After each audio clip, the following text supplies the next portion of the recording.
Okey guys, destinasi yang kedua, Chiu Jetty. Kalau hampa nak pergi satu-satu tempat dekat Penang ni, hampa cari parking macam ni. Parking macam ni boleh pakai Touch and Go lah.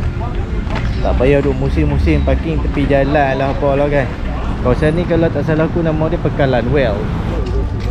Register allow until 9 PM. Ada duit kat situ.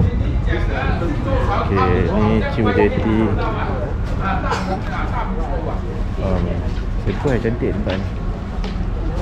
Ada macam-macam. Ada kedai cendera mata. Siapa nak beli boleh beli kat sini. Ada souvenir shop.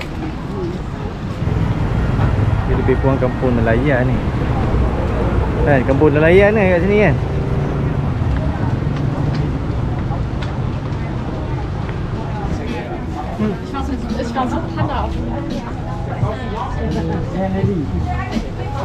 Apa dia? Dah ready. Oh ni, buat je ni. Dia gabungkan antara apa nama, lukisan dengan orang panggil apa ni abang? Ni yang tibu-tibu ni.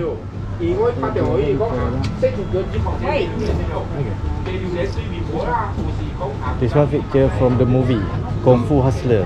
Oh. One of the actress movie. Okay. Stephen Chow movie. Kung Fu Hustler. Thank you. Okay. View cantik ya. Kawasan kampung nelayan ni. Ni gambar ni cantik.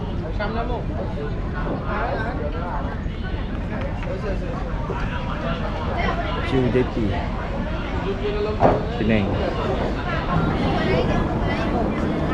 Saya tak tahu boleh naik boat di mana ni.